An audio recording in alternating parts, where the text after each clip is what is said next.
Guys स्वागत है आपका टीडीएस के एक और नए सेशन में। और आज हम रेंट से रिलेटेड जो टीडीएस काटना होता है आपको उन सेक्शंस को डिस्कस करेंगे। सो टीडीएस के अंदर रेंट से रिलेटेड दो मेन प्रोविजंस हैं। एक हमारा प्रोविजन है सेक्शन नंबर 194I, एक है 194IB। इन दोनों ही सेक्शंस को आज हम डिटेल में समझने वाले हैं कि आपको किस किस सिचुएशन में रेंट के ऊपर टीडीएस काटना है। जब आप रेंट की पेमेंट कर रहे हैं तब आपको टीडीएस काटना है, और वो रेंट आपका प्लांट एंड मशीनरी पर भी हो सकता है, बिल्डिंग पर भी हो सकता है, और आप जिस घर में रहते हैं उसमें भी उसका रेंट पे कर रहे हैं, उसमें भी आपको 194IB के अंदर जो है अपना रेंट का जो है टीडीएस काटना पड़ सकता है before making payment to landlord. चलिए सबसे पहले समझते हैं 194I को, फिर समझेंगे 194IB को। ये दो सेक्शन है हमारे रेंट से रिलेटेड। सो आइए चलते हैं सीधा अपनी स्क्रीन पर, और सबसे पहले यहां पर देखिए आप, सबसे पहले डिस्कस करने वाले हैं हमारा इनकम टैक्स एक्ट है, रेंट से रिलेटेड सेक्शन है 194I, जो कि मैंने आपको बताया। इसको जरा ध्यान से समझो।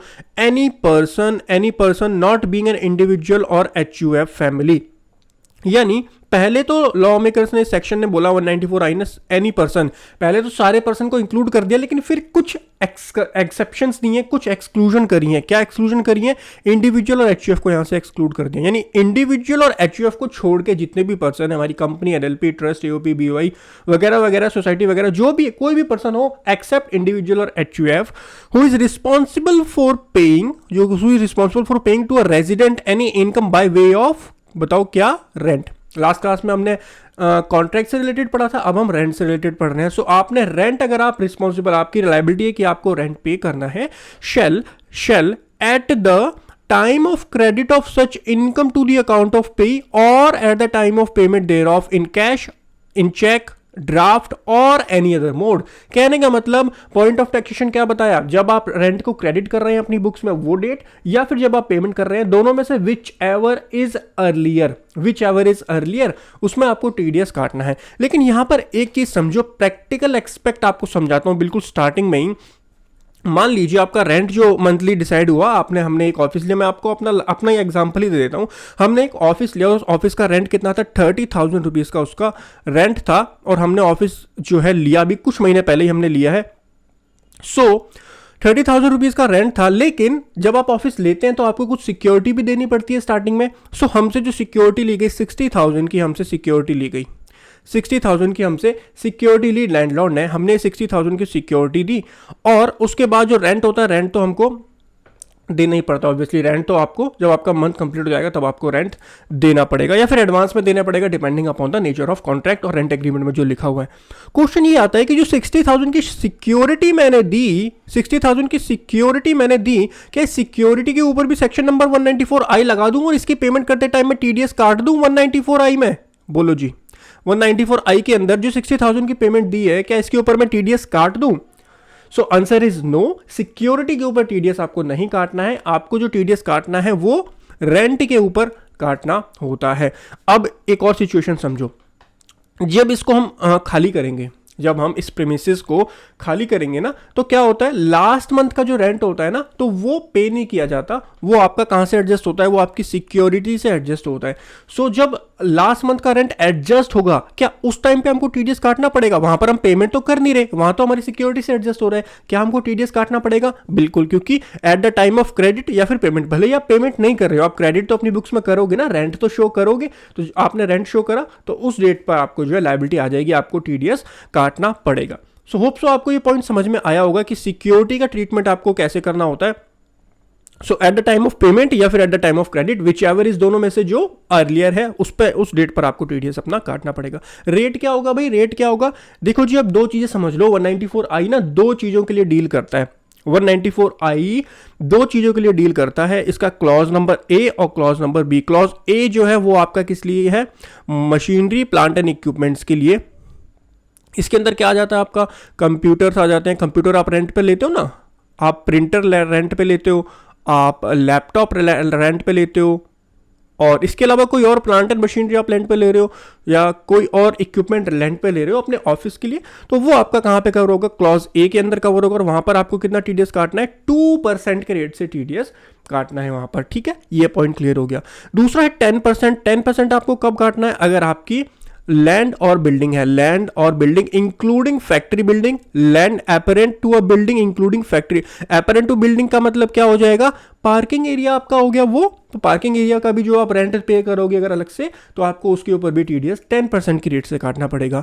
और साथ के साथ हो सकता है फर्नीचर, फर्निश्ड ऑफिस होता है ना, तो फर्निश्ड ऑफिस का फर्नीचर की रेंट हो सकता है अलग आपसे चार्ज किया जाता हो। वैसे तो रेंट इंक्लूडिंग ही होता है सब कुछ, लेकिन मान लो फर्नीचर का रेंट अलग चार्ज किया जाता है, तो जो फर्निश्ड चीज है, फर्नीचर और फिटिंग जो है, वो भी आपका लैंड एंड बिल्डिंग में ही काउंट किया जाएगा यहाँ पर, और 10% टीडीएस आपको वहां पर काटना पड़ेगा। ठीक है जी, आप समझ गए रेट क्या होगा, 2% या 10%। 2% लैंड और building, plant and machinery, sorry land and building नहीं, plant and machinery and equipments के केस में 2% है, लैंड एंड बिल्डिंग जो है उसके केस में 10% है टीडीएस का रेट। बात क्लियर हुई जी, बात हमको क्लियर हो गई। नाउ इसका प्रोविजो पढ़ो अब ध्यान से, provided that no deduction shall be made under this section where the amount of such income, कौन सी इनकम की बात हो रही है, रेंट वाली इनकम की, और एज द केस में be the aggregate of the amount of such income credited और पेड और लाइकली टू बी क्रेडिट और paid during the financial year. एक ट्रांजेक्शन की बात नहीं कर रहा, कह रहा है अगर सारी मिलाकर के एग्रीगेट जो हो रहा है ड्यूरिंग द फाइनेंशियल ईयर वो कितना हो रहा है, by aforesaid person to the account or payee does not exceed 240,000 रुपी। इसको सिंपल अपनी लैंग्वेज में क्या बोलेंगे, 240,000। कहने का मतलब मान लीजिए मैं रेंट पे कर रहा हूं, कितना, 10,000 रुपीज पर मंथ का रेंट पे कर रहा हूं मैं अपने ऑफिस का। हमारी एक एलएलपी है, फिनटेक्स प्रो एडवाइजरी एलएलपी है हमारी, फिनटेक्स प्रो एडवाइजरी एलएलपी है जिसका ऑफिस केशवपुरम में है, और हम उसका जो मंथली रेंट पे कर रहे हैं वो 10,000 रुपीज मंथली रेंट पे कर रहे हैं उस ऑफिस का। क्वेश्चन ये आता है हम एलएलपी हैं तो other than individual or HUF हो गए, तो यानी 194 हमारे ऊपर एप्लीकेबल हो गया, 194 आई जो है रेंट वाला वो हमारे ऊपर एप्लीकेबल है, राइट कोई दिक्कत नहीं है। अभी तक पढ़ने पे क्या लग रहा है, कितना परसेंट टीडीएस काटना पड़ेगा, लैंड एंड बिल्डिंग है, ऑफिस है हमारा, 10% हमको टीडीएस काटना पड़ेगा। लेकिन जब आप 194 आई का प्रोविजो पढ़ोगे तो प्रोविजो, फर्स्ट प्रोविजो में जो हमको दिए हुए थ्रेशोल्ड लिमिट, मैंने आपको पहले भी समझाया था हर सेक्शन की डिफरेंट थ्रेशोल्ड लिमिट्स हुआ करती हैं। सो थ्रेशोल्ड लिमिट 194 आई की कितनी है, 2,40,000 रुपए की थ्रेशोल्ड लिमिट है। अच्छा आप जल्दी से मेरे को बता दो 194 सी जो हमने पढ़ा था लास्ट क्लास में कॉन्ट्रैक्ट वाला, उसकी थ्रेशोल्ड लिमिट कितनी थी, भूल जाते हैं ना, एक कॉन्ट्रैक्ट की 30,000 और एग्रीगेट पूरे फाइनेंशियल ईयर में एग्रीगेट 1 लाख रुपीज। अगर इससे कम है तो आपको 194 सी में नहीं काटना होता टीडीएस। सिमिलरली इसी तरीके से 194 आई के अंदर भी आपको नहीं काटना है अगर आपका रेंट जो है 2,40,000 से कम का है। बात समझ में आई आपको? सो कहने का मतलब अगर मैं 10,000 दे रहा हूं तो पूरे ईयर का मेरा 1,20,000 का रेंट होगा जो कि थ्रेशोल्ड लिमिट से कम है, तो इस केस में मुझे टीडीएस काटने की कोई जरूरत नहीं है 194 आई के अंदर। ठीक है, भले ही मैं इसके अंदर फॉलो कर रहा हूं बट फर्स्ट प्रोविजन से मैं जो है वो बाहर हो चुका हूं और मुझे टीडीएस काटने की रिक्वायरमेंट ऑब्लिगेशन मेरे ऊपर नहीं आती है। ओके जी, हमको समझ में आ गया फर्स्ट प्रोविजो। सेकंड प्रोविजो देखो, फर्स्ट प्रोविजो हमने समझ लिया, सेकंड प्रोविजो प्रोवाइडेड फर्दर क्या, that an individual or HUF whose total sale, gross receipt or turnover from the business or profession carried on by him exceed 1 crore rupee in case of business or 50 lakh rupee in case of profession during the financial immediate preceding the पहले पढ़ लो मैं समझा देता हूँ, preceding the financial year in which the income by way of rent is credited or paid shall be liable to deduct income tax under this section। समझ नहीं आया? मैं जल्दी से समझाता हूं। ऊपर हमने क्या पढ़ा था देखो, नॉट बीइंग एन इंडिविजुअल, यानी जब हम 194 आई को पढ़ रहे थे तो वहां से इंडिविजुअल और एचयूएफ को एक्सक्लूड कर दिया गया है, यानी इंडिविजुअल और एचयूएफ को रेंट के ऊपर टीडीएस काटने की जरूरत नहीं है। मान लीजिए मेरी एक दूसरी फर्म है जहां पर मैं अपनी इंडिविजुअल कैपेसिटी में एज अ प्रोप्राइटर काम करता हूं। ठीक है, मेरी अपनी फर्म है, एज अ प्रोप्राइटर मैं वहां पर काम करता हूं, मेरी अपनी फर्म है। अब ध्यान रखना, प्रोप्राइटर का मतलब मैं एक इंडिविजुअल कैपेसिटी में वहां पे काम कर रहा हूं। अब मैं फिनटेक्स प्रो एडवाइजरी एलएलपी की बात नहीं कर रहा, मैं बात कर रहा हूं जब मैं इंडिविजुअल कैपेसिटी में काम कर रहा हूं अपनी एक फर्म में या अपने एक बिजनेस में, और मेरा वो बिजनेस है।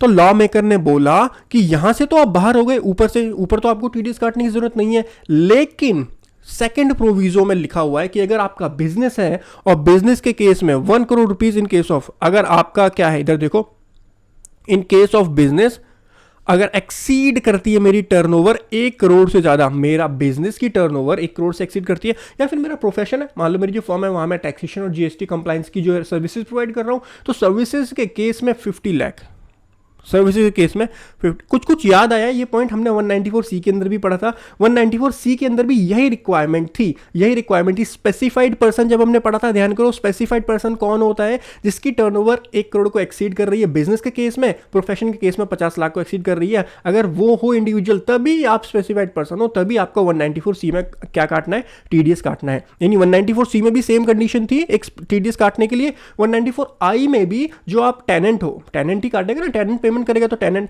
अगर टेनेंट हो और एक इंडिविजुअल टेनेंट हो और आप अपनी फर्म या बिजनेस है और बिजनेस की टर्नओवर 1 करोड़ तक है और प्रोफेशन की टर्नओवर 50 लाख तक है, तो आपको टीडीएस नहीं काटना। कौन से सेक्शन में, 194I।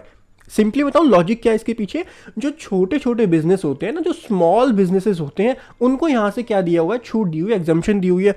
क्यों एग्जम्पशन दी हुई है, मेरे को लॉजिक बताओ। एग्जम्पशन देने का लॉजिक क्या होता है यहाँ पर, देखिए टीडीएस काटना नहीं होता, टीडीएस के बाद आपको टीडीएस की पेमेंट करनी होती है नेक्स्ट मंथ के 7 तक। एक कंप्लाइंस वो हो गया, दूसरा कंप्लाइंस आपको टीडीएस की रिटर्न भरनी होती है। तो काफी सारे कंप्लाइंसेस साथ के साथ और एड ऑन होकर के आते हैं, इसलिए गवर्नमेंट छोटे छोटे बिजनेस को क्या करती है, एग्जम्पशन प्रोवाइड कर देती है। इसीलिए सेम एग्जम्पशन जो 194C में हमने पढ़ी थी, वही 194I में हमने पढ़ ली। यहां पर भी अगर आपकी टर्नओवर एक बिजनेस है तो 1 करोड़ तक है, तो आपको टीडीएस नहीं काटना 194I में। और अगर आपका प्रोफेशन है 50 लाख तक आपकी सही ग्रॉस रिसीट है, तब भी आपको नहीं काटना है टीडीएस 194I में। पॉइंट क्लियर है? सेकंड प्रोविजो भी आपको क्लियर हो गया होगा।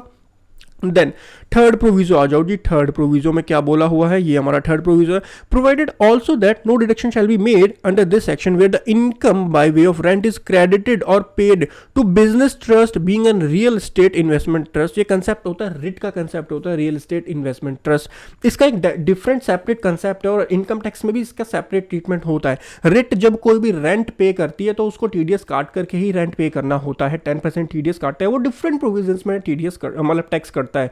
सो वहां पर जब टैक्स कट रहा है तो 194I से इन्होंने उसको एक्सक्लूड किया है। सो इसको एक्सक्लूड करने का रीजन सिंपल है कि ये जो है इसका टैक्स टीडीएस जो है ऑलरेडी कट के आता है, इसलिए यहां से ये वाला जो पॉइंट है, रिट जो होता है, रिट होती है रियल एस्टेट इन्वेस्टमेंट ट्रस्ट, वो जो पेमेंट करती है टेनेंट के एज अ टेनेंट, तो उसको जो है कोई भी टीडीएस नहीं काटना इस सेक्शन के अंदर 194I के अंदर। ठीक है, ये पॉइंट आपको क्लियर हो गया होगा।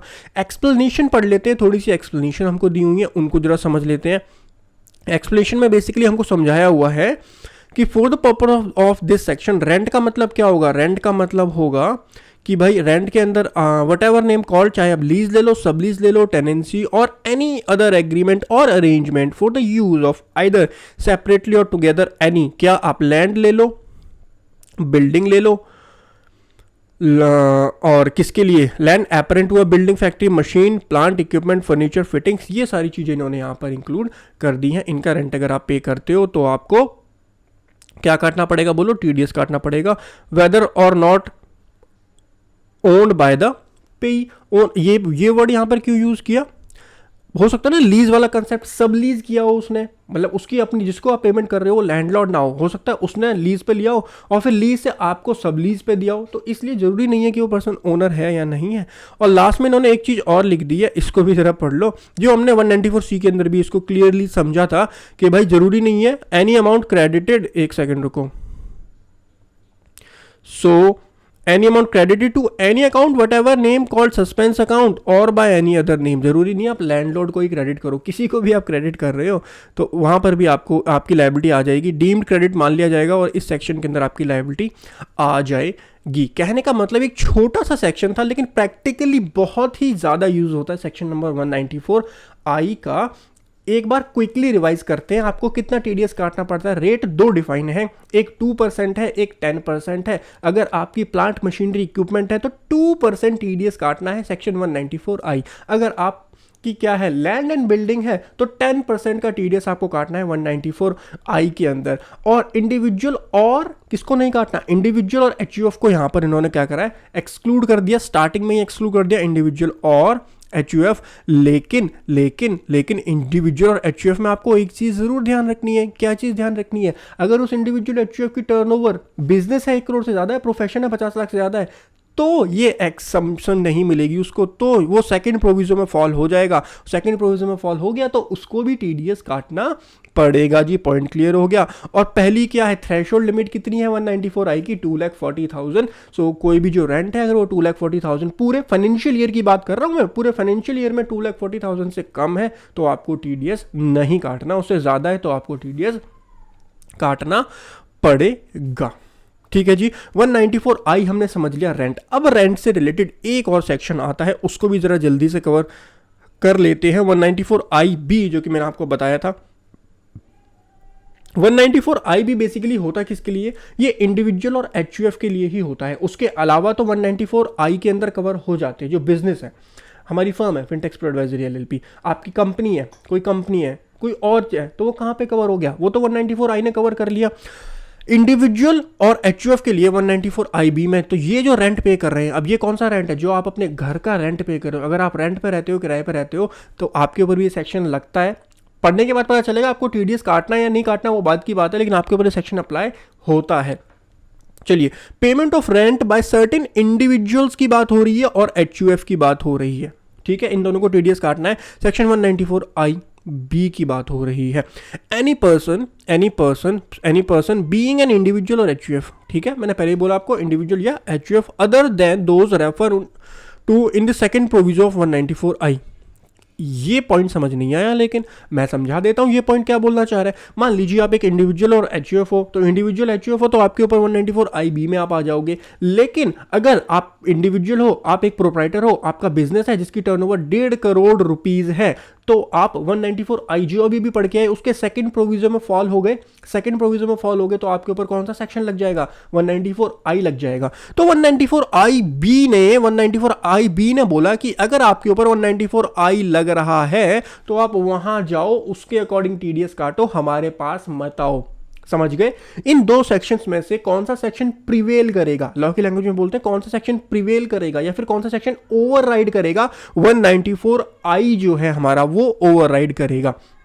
ऑब्वियसली एक इंडिविजुअल है जिसकी टर्नओवर कितनी है, 1.5 करोड़ रुपीज है, तो इंडिविजुअल है वो वहां पर भी फॉल हो गया, 194I में फॉल हो गया ना, क्योंकि उसकी बिजनेस की टर्नओवर एक्सीड कर गई 1 करोड़ से, 194I में भी फॉल हो गया। और यहां पे हम वर्डिंग पढ़ी तो यहां पर भी फॉल हो गया। लेकिन लॉ मेकर ने बिल्कुल क्लैरिफाई कर दिया कि अदर देन दोस रेफरेंस सेकंड प्रोविजन बिल्कुल एग्जैक्टली लिखा हुआ है। अगर आप वहां फॉल कर गए फिर यहां पे मत आओ, फिर 194IB में मत आओ, फिर 194I में चले जाओ। पॉइंट क्लियर हो गया। दोनों सेक्शंस में से ओवरराइड कौन सा करेगा, अगर आप दोनों में फॉल कर रहे हो, आप एक इंडिविजुअल हो, दोनों में फॉल कर रहे हो, कौन सा ओवरराइड करेगा, कौन सा प्रिवेल करेगा, 194I प्रिवेल करेगा। ठीक है जी सर, समझ में आ गया हमको ये पॉइंट तो बिल्कुल clearly.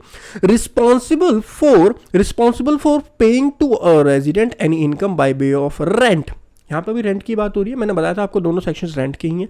Rent exceeding 50,000 rupees for a month, 50,000 rupees for a month. अच्छा, अब ये भी हम पढ़ के आए थे 194I, उसकी थ्रेशोल्ड लिमिट बताओ मेरे को बहुत जल्दी से, थ्रेशोल्ड लिमिट बता दो 194I की, 2,40,000। लेकिन बाबू 2,40,000 वो पूरे ईयर की है, ईयर, ठीक है। और 194IB में कितनी है, 50,000 बोलो ईयर नहीं, 50,000 पर मंथ। ये थ्रेशोल्ड लिमिट है 194IB की। कहने का मतलब आप एक इंडिविजुअल हो, आपकी टर्नओवर भी मान लो कम है, 1 करोड़ से कम है, तो आप 194IB में आ गए। लेकिन आप जो रेंट पे करते हो, 20,000 रुपये रेंट पे करते हो मंथली, आप एक इंडिविजुअल हो, आपकी टर्नओवर 1 करोड़ से कम है, आप 194IB के अंदर आ गए। लेकिन आप जो रेंट पे कर रहे हो खाली 20,000 रुपए का रेंट पे कर रहे हो, तो क्या आपको इस सेक्शन के अंदर टीडीएस काटने की रिक्वायरमेंट आएगी? नहीं, क्योंकि आपका रेंट ही एक्सीड नहीं हो रहा है, कितने से, 50,000 रुपीज से। पॉइंट क्लियर हो गया? ठीक है, आगे बढ़ो। Or part of the month during the previous year shall deduct an amount equal to 5% of such income as income thereof. आपको टीडीएस कितना काटना है इस सेक्शन के अंदर, बोलो 5% का टीडीएस आपको काटना पड़ेगा। अभी हम पढ़ के आए 194I, मेरे को बताना जरा वहां पर कितना था, किसके ऊपर, लैंड एंड बिल्डिंग वाले के ऊपर कितना था, 10% था ना। बताओ 194IB में कितना है, 5% है ना। ठीक है, पॉइंट क्लियर हो गया? ओके जी, ये पॉइंट क्लियर हो गया। आगे पढ़ो। दूसरा इसका सबसेक्शन सेकंड पढ़ो, the income tax refer to in subsection 1, ये वाला जो सबसेक्शन है, shall be deducted on such income at the time of credit of the rent for the last month of the previous year और the last month of the tenancy if property is vacated during the year. मैं अभी आपको explain कर दूंगा पूरा point. As the case में भी, as the case में मतलब दोनों में से कोई एक चीज होगी, टू द अकाउंट ऑफ पे एट दैट, और या फिर at the time of payment which ever is earlier. अब इतना पढ़ के ना थोड़ी सी कंफ्यूजन तो होनी ही है इस वाले पॉइंट के अंदर, ठीक है, कोई बात नहीं, मैं आपको ये पॉइंट क्लियर कर देता हूं। सो अगर आपने क्या कर दिया है, वैकेट कर दिया है, तो वैकेट वाले केस में क्या बोल रहा है, जो last month of vacancy, last month of vacancy, मान लीजिए मैंने जनवरी 2021 में जो है वो खाली कर दिया, जनवरी 2021 में मैंने वैकेट कर दी वो वाली लोकेशन, तो जनवरी तक का मेरे को लेना है, जनवरी का जो मेरा होगा, जनवरी में मेरे को टीडीएस काटना है, मेरी ऑब्लिगेशन जनवरी के अंदर राइज हो जाएगी। या फिर मैंने खाली नहीं किया, मैंने वैकेट नहीं किया, मैं तो कंटिन्यू रह रहा हूं, मैं तो अभी भी रह रहा हूं, अप्रैल मई जून जुलाई नेक्स्ट ईयर तक मैं जो है उसमें रह रहा हूं, तो और last month of year, financial year, क्या प्रीवियस ईयर बोला ना यहां पर, last month of previous year. Income tax के अंदर क्या यूज होता है, फाइनेंशियल ईयर वर्ड यूज कहीं पर भी नहीं होगा। अगर इनकम टैक्स को करंट ईयर की बात करनी है, जो चल रहा है हमारा ईयर 21-22 उसकी बात करनी है, सो वो कौन सी लैंग्वेज यूज करेगा, वो प्रीवियस ईयर उसकी जगह पे यूज करता है। So last month of the year आप ले सकते हो, ठीक है, एज द केस में भी। अब इन दोनों में से कोई एक ही चीज तो होगी ना, या तो आपने खाली किया होगा, या तो वैकेट किया होगा अपना जो भी लोकेशन है, या फिर आप वहां पर रह रहे होगे, तो इन दोनों में से जो भी है वो ले लो, या फिर पेमेंट जब आपने की, या फिर जब आपने पेमेंट की, विच एवर इज अर्लियर, दोनों में से जो भी आपका अर्लियर होगा उस बेसिस पर आपको टीडीएस जो है वो काटना पड़ेगा, पॉइंट ऑफ टैक्सेशन उस बेसिस पर आपका यहां पर आएगा। ये पॉइंट क्लियर हुआ। तो वैकेट, अगर आपने वैकेट कर दिया मान लो जनवरी में, तो जनवरी और पेमेंट आपने जब करी है वो दोनों में से जो भी अर्लियर है उस अकॉर्डिंग हो जाएगा। Last month of the year मान लो कंटिन्यू, तो last month of the year तुम्हारा मार्च ही होगा ना, ऑब्वियसली मार्च 2021 होगा लास्ट जो मंथ है ऑफ द ईयर। इन दोनों में से या फिर आपने पेमेंट करी विच एवर इज अर्लियर, उस बेसिस पर जो है आप उसको कर सकते हो। ठीक है सर, ये पॉइंट हमारा क्लियर हो गया है, विच एवर इज अर्लियर। ठीक है जी, ये वाला पॉइंट हमारा यहाँ पर सेकेंड वाला जो था सबसेक्शन वो भी क्लियर हो गया, सबसेक्शन 1 भी हमने पढ़ लिया यहाँ पर। अब पढ़ो subsection number 3, the provision of section number 203A 203। अब एक नया सेक्शन आया, पहले इसको समझ लेते हैं 203A है क्या। चलिए 203A, वैसे मैं आपको 203 ऐसे ही समझा देता हूँ, वैसे मैंने ओपन भी किया हुआ है, मैं आपको नॉर्मली ऐसे ही समझा देता हूँ। 203A क्या बोलता है कि जिस पर्सन को टीडीएस काटने की रिक्वायरमेंट आती है टीडीएस के प्रोविजंस के अंदर, उसको एक tax deduction account number, tax deduction account number लेना पड़ेगा, जिसको कि हम प्यार से क्या बोलते हैं, बोलो 10 नंबर बोला जाता है। 10 नंबर ले लो, 10 नंबर, एक होता है पेन, एक होता है 10। 10 किसके लिए यूज होता है, टीडीएस के लिए। 203A में बोला हुआ है कि अगर आपकी कोई रिक्वायरमेंट आती है टीडीएस काटने की इन प्रोविजंस के अंदर ना, तो आप 10 नंबर आपको लेना पड़ेगा। मुझे एक आंसर देना, आप एक इंडिविजुअल हो और आप कोई बिजनेस नहीं करते, आप तो नॉर्मली मान लीजिए कहीं पे गए हैं, कहीं पे पढ़ने गए हैं किसी दूसरे स्टेट में, और आप वहाँ पर रेंट पे लेकर के रह रहे हैं और आप किराया पे कर रहे हैं, आपके ऊपर सेक्शन एप्लीकेबल हो गया, वैसे 50,000 रेंट पे करोगे, चलो मान लो 50,000 रेंट पे कर रहे हो, तो क्या आपके ऊपर ये सेक्शन लग गया। अब क्या लॉ मेकर्स ये बोलें कि भाई सेक्शन लग गया, अब आप एक काम करो, आप जो है 10 नंबर लो। आप एक स्टूडेंट हो, आप पहले 10 नंबर लो, उसके बाद अपनी टीडीएस रिटर्न भरो, फिर टीडीएस को पेमेंट करो। इतना कंप्लाइंस बढ़ाएंगे नहीं। ये छोटे इंडिविजुअल्स की बात यहाँ इस सेक्शन के अंदर ना, जो नॉर्मल इंडिविजुअल्स हैं, हम जैसे आप जैसे इंडिविजुअल कैपेसिटी में जो काम कर रहे हैं, या फिर इंडिविजुअली कहीं नॉर्मली रह रहे हैं, आप अपनी घर फैमिली के साथ कहीं पर रह रहे हो, उनके ऊपर ये सेक्शन लगेगा जा करके। अब आप उनसे ये बोलो कि भाई आप अपना 10 नंबर पहले अप्लाई करो, उसके बाद अपनी टीडीएस की रिटर्न भरो, झमेले हो जाएंगे ना, बहुत सारे झमेले हो जाएंगे। इसलिए लॉ मेकर ने बोला कि the provision of section 203A समझ गए, 10 नंबर के लिए। नहीं, अगर आपको टीडीएस काटना है तो आपको 10 नंबर की रिक्वायरमेंट होगी, 10 नंबर होगा तभी आप जो है टीडीएस काट पाओगे। Shall not apply to a person required to deduct tax in accordance with the provision of this section. तो इस यहां से क्यों एक्सक्लूड किया उन लोगों को? आपको 10 की रिक्वायरमेंट नहीं है, बिना 10 के आप टीडीएस काट सकते हो। कैसे? पैन के बेसिस पर, पैन के बेसिस पर भी आप टीडीएस काट सकते हो। सो इस सेक्शन के अंदर एक स्पेसिफिक राइट दिया टेनेंट को कि भाई टेनेंट आप टीडीएस काटोगे, लेकिन जरूरी नहीं है कि आप जो टीडीएस काटोगे वो टीडीएस आपके पास 10, विदाउट 10 भी आप टीडीएस काट सकते हो। अब क्वेश्चन यहां से एक आता है, कैसे आप टीडीएस की पेमेंट करोगे? चलिए मैं आपको टीडीएस की पेमेंट दिखा देता हूं, कैसे आप टीडीएस की पेमेंट चालान कैसे बनाओगे और कैसे इसको पूरा छोटा, ज़्यादा लेंथी प्रोसेस गवर्नमेंट ने नहीं बनाया इसके लिए, क्योंकि यहाँ पर नॉर्मल इंडिविजुअल फॉल होगा। आओ, तो ये वही हमारा NSDL का पोर्टल है जहाँ पेमेंट हो। काफ़ी सारे चालान मैंने आपको बताया था, डिफरेंट सेक्शंस के चालान होते हैं। सो फॉर्म नंबर 26QC जो होता है हमारा, कौन सा फॉर्म है? फॉर्म 26QC, जिसको TDS on rent of property, इसको पता क्या बोलते हैं वैसे नॉर्मल लैंग्वेज में? चालान कम रिटर्न बोलते हैं। चालान कम रिटर्न का मतलब क्या होता है कि चालान भी यही होता है और रिटर्न भी यही होती है। जैसे आप GST 3B होती है ना, 3B चालान भी वही हो। चालान वैसे आपको वहाँ पर सेपरेटली बनाना होता है, लेकिन वो साथ ही कंबाइंड बन जाता है। यहाँ पर भी वही चीज़ है, आप पेमेंट जो है पेमेंट भी करोगे, चालान भी भरोगे, साथ के साथ रिटर्न भी आपकी यहीं फाइल हो जाएगी। फॉर्म 26Q भी फाइल हो जाएगा और चालान भी यहीं पर आपका लिखा हुआ है ना, फॉर्म 26Q।